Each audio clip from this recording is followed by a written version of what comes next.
Hi everyone, কেমন আছো সবাই? আশা করি সবাই ভালো আছো। তবে আমি খুব বেশি ভালো নেই। আমার মনে হয় শুধু আমি না, দেশবাসীও খুব বেশি একটা ভালো নেই। কারণ দেশের যে পরিস্থিতি, ভূমিকম্প হচ্ছে, মানুষ মারা যাচ্ছে। আর তার জন্য চিন্তা করলাম একটা ব্লগ ভিডিও করি।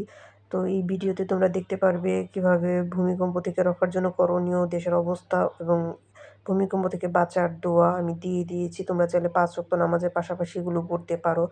দেশে এখন মিথ্যা, পাপাচার, এছাড়াও ভণ্ডামি এসব বেড়ে গিয়েছে। মানুষকে ঠকানো, মানুষের কাছ থেকে মিথ্যা বলে টাকা নিয়ে কাজ না করা, মিথ্যা কথা চালানো, আমানতে খেয়ানত করা, এগুলো সবকিছুই বেড়ে গিয়েছে। আর এর জন্যই দেশে এই অবস্থা। আর এগুলো হচ্ছে একটা কিয়ামতের আলামত।